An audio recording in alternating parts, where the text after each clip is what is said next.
be launching a tasty pastry. It's a low-carb Pop-Tart. It's got 3 to 4 grams of net carbs, and we love this show. This is our best place to be in LA.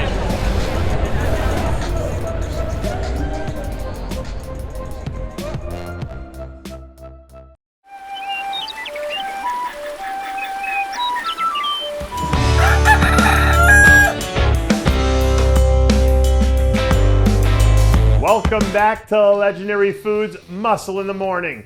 I'm Dave Palumbo, and today is Thursday, August 25th, 2022. And let's find out what's going on in the world of bodybuilding and fitness. I would hate to be a judge for the Classic Physique Olympia this year, because those guys are going to have their work cut out for them.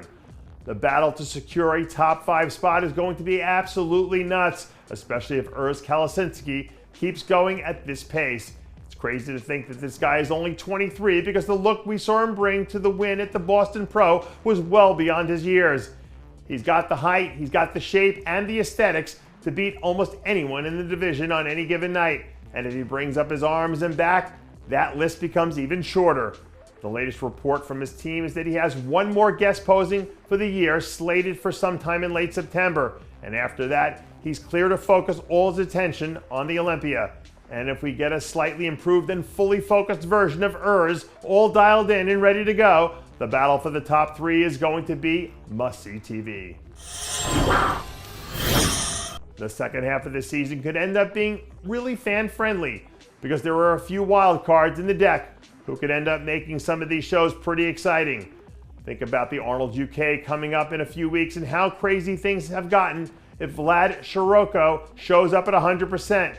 At this point, he's still a little more than 5 weeks out, but his conditioning already looks solid, and you'd imagine that he'll be extra motivated to be at his best there, given that his season debut didn't go according to plan.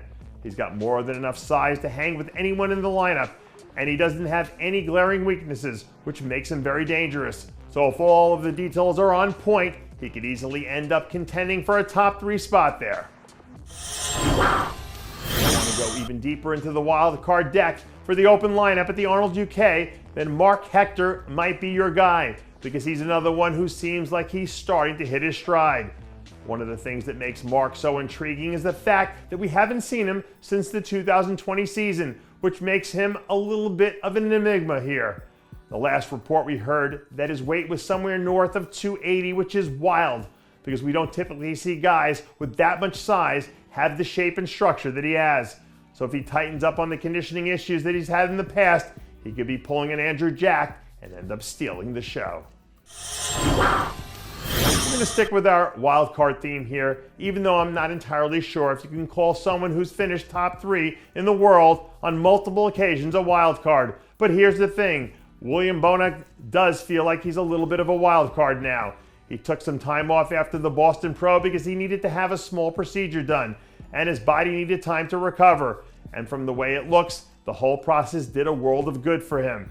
Even though we're still 4 months out, his body looks fresher now than it has in a while. And he's not starting from the bottom and growing into the show like we've seen him do at different times in the past.